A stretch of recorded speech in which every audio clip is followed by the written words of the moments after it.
안녕하십니까. 인포마켓 강용훈 대표입니다. 일본의 반도체 주식들은 지금 신기록을 세우고 있거든요, 연일. 그래서 두 회사가 대표적인데 에바라하고요, 디스코 주식을 좀 뜯어보겠습니다. 그래서 과연 국내 주식에는 어떤 시사점이 있는지 알아보도록 하겠습니다. 에바라를 보시면요, 이게 환경기계 장비 업체로 분류가 되는데 의외로 반도체 섹터가 전체 매출액의 30% 이상을 차지하는 사실상 반도체 주입니다. 진작에 주가가 좀 재평가를 받아야 되는데 이번에 이제 갑자기 11월 15일 날 주가가 11% 이상 오르는 등 엄청나게 상승률을 보이다가 종가에는 9% 이상 상승해서 마감을 했거든요. 굉장히 무거운 주식이기 때문에 투자자들이 좀 많이 놀랐을 겁니다. 이 회사가요, 11월 14일 날 실적을 발표를 했거든요. 다른 일본 업체와는 달리 12월 결산 법인입니다. 그래서 11월 14일에는 9월달까지 1, 2, 3분기 실적도 발표를 했지만 이제 몇 달 남지 않은 올 연말까지 4분기 전체로 토탈 실적도 예상치를 발표를 했거든요. 그 예상치가 실제로는 시장의 기대치에 못 미쳤는데 15일날 빠지는 게 아니고 오히려 주가가 폭등하면서 이게 내년의 실적이 어마어마하게 좋아지는 게 아니냐, 이런 해석이 가능해졌습니다. 그래서 보면은 11월 14일 발표치를 뜯어본 건데요, 여기 단위는 10억엔입니다. 10억엔. 그래서 작년의 경우에 전체 섹터 매출액이 4,800억엔이었어요. 그랬는데 올해 1월부터 9월까지 3분기 전체 누적 매출액이 5,512억엔. 그래서 증감률로 따지면 14.8% 늘어났거든요, 전체적으로. 그런데 11월 14일 날 연말까지 다 해서 예상치는요, 작년에 이제 전체 매출액이 6,808억엔이었습니다. 근데 올해 전체 예상이 7,470억엔으로 예상이 되어 있거든요. 이게 증감률이 이제 9.7% 증가하는 걸로 나왔다 이겁니다. 수치만 보면 플러스인데 3분기까지는 전년 동기간 대비 14.8% 증가했기 때문에요, 이 증가율이 갑자기 뚝 떨어졌죠. 그래서 굉장히 실망스러웠습니다, 증가율만 보면. 그 다음 영업이익도요, 3분기 누적이 작년에는 426억엔이었거든요. 근데 올해는 569억엔으로 9월달까지만 해도 전년 동기간 대비해서 증가율이 33.5%였다는 겁니다. 근데 11월 14일 예상치가 나왔는데 그 예상치는 올 전체로는 710억엔, 작년은 705억엔이니까 불과 0.6% 증가하는 걸로 나오거든요. 그래서 33.5% 증가율이 0.6%로 뚝 떨어졌기 때문에 거의 영업이익으로 보면 폭망 수준의 실적이 4분기에 나올 걸로 회사가 내다보고 있다 이겁니다. 그리고 이 회사가 이제 반도체 회사인데 CMP 장비 회사거든요.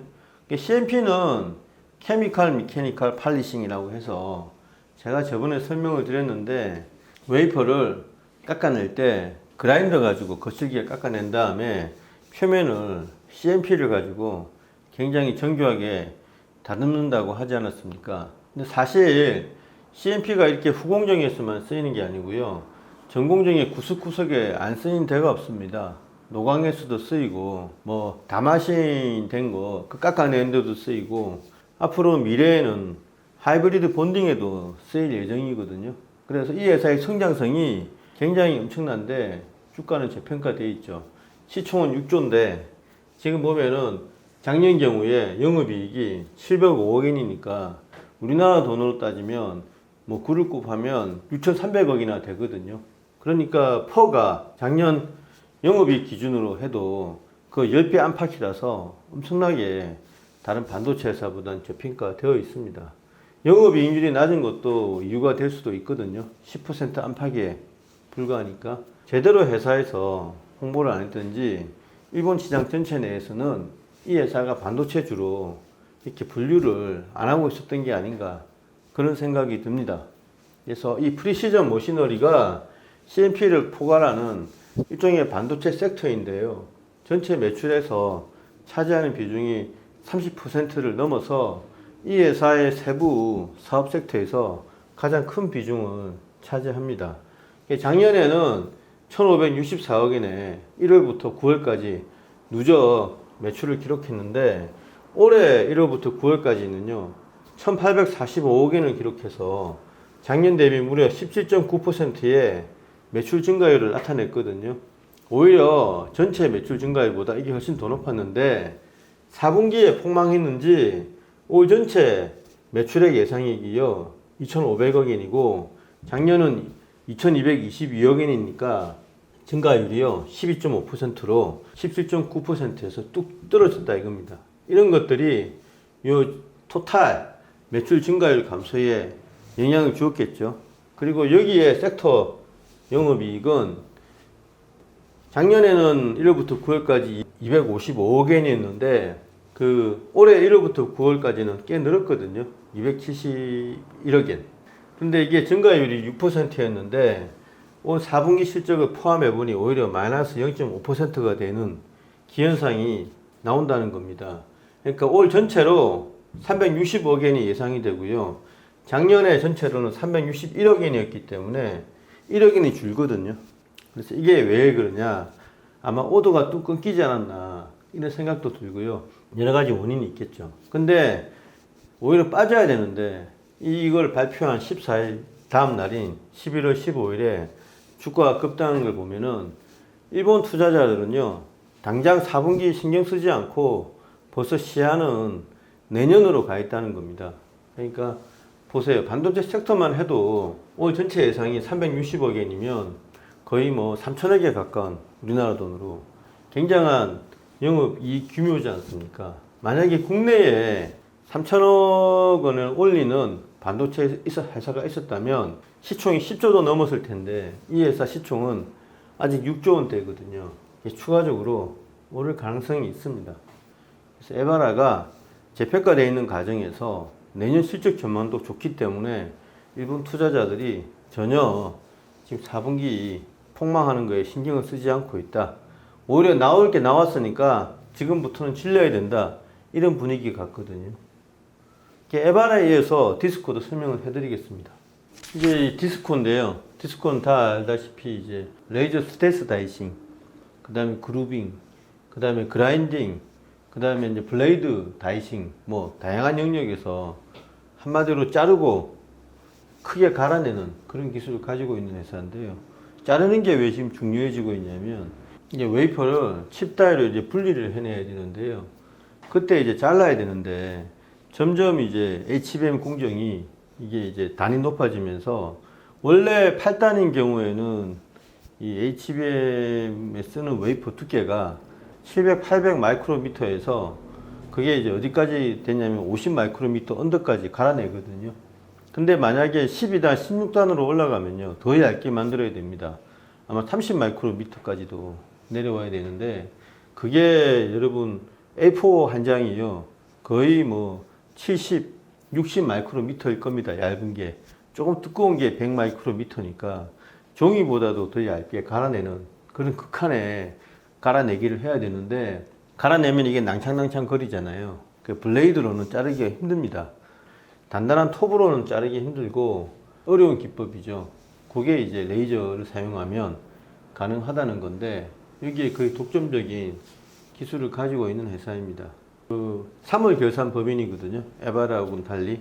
그래서 올해 3월 31일 날 기준으로 해가지고 매출을 보니까 원화로 환산해 보니까 2조 5천억 원에 가까운 매출을 가지고 있고요.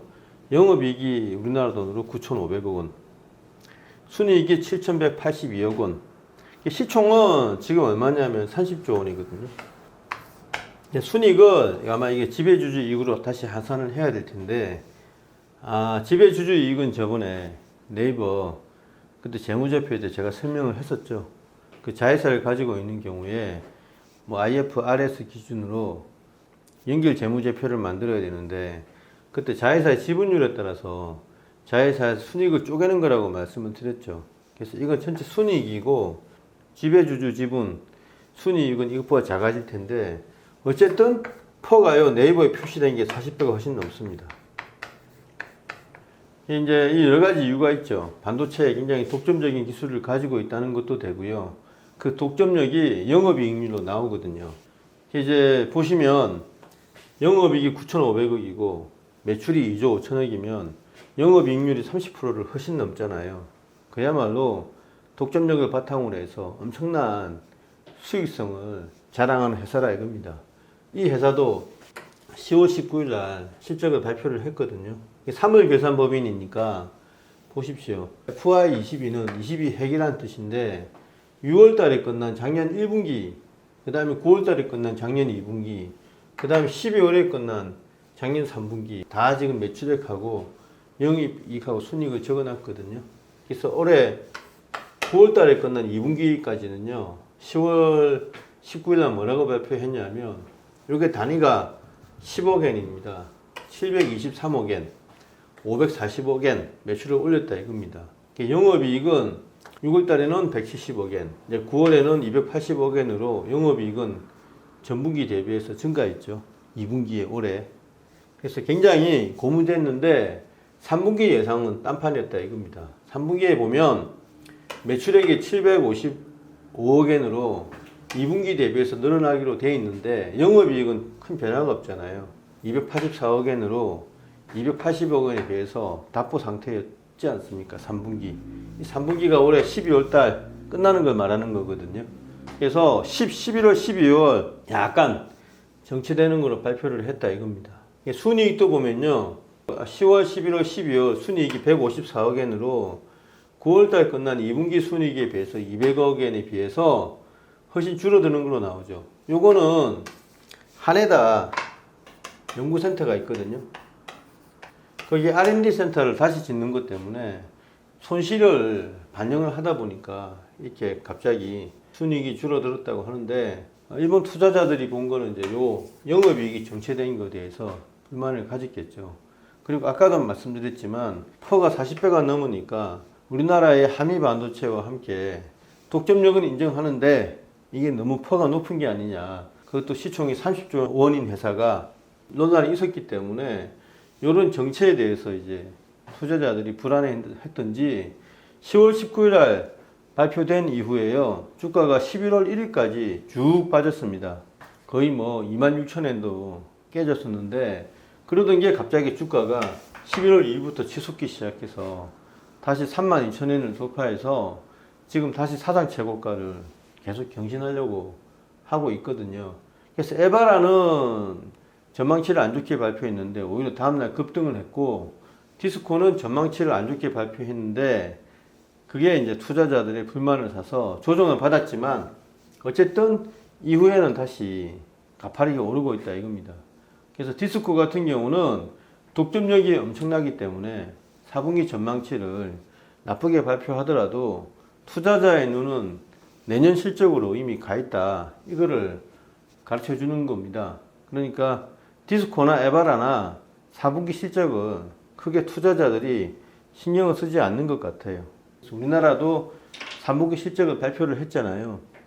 국내 기업들을 보면요. 전체적으로 3분기 실적이 전년 대비 대체로 좋지 않습니다. 여기 이제 분홍색으로 동그라미 친 기업들은 낮춰진 예상치보다는 좋게 나왔다 이렇게 해서 어닝 서프라이즈라고 하고 있는데 어쨌든 수치가 낮춰졌기 때문에 발표된 수치가 전년 3분기 대비해서는 좀 못해요. 한미 반도체도 실망을 끼쳤고 인텍도 마찬가지고요. 그래서 뭐 이오 테크닉스도 마찬가지인데 실적이 안 좋은 기업들은 급락했다가 지금 서서히 반등하는 단계고요. 실적이 예상치보다 좋고 리노공업처럼 어떤 새로운 테마, 그러니까 온 디바이스 AI라는 새로운 테마를 편성한 종목들은 상승을 하고 있습니다. 그렇다 하더라도 전반적으로 한미 반도체를 제외하고는요, 일본의 후공정 어드밴스드 패키징 관련 업체에 비해서는 주가 흐름이 굉장히 부진합니다. 제가 보니까 오히려 투자자들하고 소통은 에바라, 디스코, 토아 이런 기업들이 오히려 더 잘하는 것 같고요. 국내 기업들은 한미 반도체가 전고점 부분에서 밀리지 않고 있지만 투자자의 소통이 제대로 이루어지지 않는 느낌이거든요. 2021년 이후로 반도체 주가로 투자자들이 큰 손해를 보니까 아예 회사 발표를 믿지를 않는 것 같아요. 원래 반도체는 고포에 사서 저포에 팔라고 할 정도로 미래 시장을 앞당겨서 투자하는 게 일반적이거든요. 보통 1년 6개월에서 2년 정도 앞당겨서 투자를 하는데 2021년, 22년에 아픈 경험이 있어서 그런지 거의 시클리칼 종목처럼 오르면 팔고 빠지면 사는 그런 식의 투자 행태가 만연해 있습니다. 일부 텔레그램이나 이제 유튜브에 출연하신 분들이 한미반도체가 고평가되어 있다고 팔라고 하는데요. 경기 관련주처럼 이렇게 취급을 하는 거죠. 그래서 반도체 투자의 본질을 오히려 보수적인 일본 투자자들이 더 정확하게 읽고 있는 것 같다. 물론 일본 투자자가 다가 아니겠죠. 외국인 투자자들이 일본 시장에 투자를 많이 하고 있으니까 국내 업체들도 좀 더 시장과 소통을 할 필요가 있습니다. 불신의 벽을 깨고 4분기가 중요한 게 아니고 내년 전반적으로 실적, 내후년 전반적으로 실적이 훨씬 중요하다. 그리고 내년, 내후년에 큰 사업의 기회가 있다. 실적 호전에 가능성이 있다는 것을 투자자들한테 계속 지속적으로 주지시킬 필요가 있습니다. 지금 뭐 여러 가지 2차 전지라든가 이런 것들 때문에 반도체에 대해서 마치 실적이 좋으면 사고 실적이 안 좋으면 파는 이런 식으로 지금 되어 있는데 원래 반도체 투자는 그게 아닙니다. 지금은 의외로 신규 투자자들이 많아서 그런지 흐름을 정반대로 읽고 계시더라고요. 그래서 실적이라는 거는 당장 실적이 중요한 것보다도 2년 뒤, 1년 6개월 뒤에 실적이 훨씬 중요하다. 그걸 다시 한번 말씀드리면서 국내 반도체 상장사들도 좀 반성을 해야 되지 않나 이런 생각을 하고 있습니다. 좀 더 거국적인 시점에서 반도체 주식을 바라보고 배시가 사상 최고가를 뚫었고 디스코 에바라가 날아가고 있거든요. 지금 반도체 주식에 뭐 고점론 이런 거에 신경을 쓰지 마시고 좀 더 큰 흐름에서 공부를 하셔서 지금 이 흐름에서 길목을 틀어주고 있는 독점 기업이 어딘가 이거를 계속해서 저희가 설명을 드리니까 거기에 착안을 하셔서 좀 더 긴 호흡을 가지고 장기 투자를 하시는 게 승률을 높이는 길입니다. 네, 감사합니다.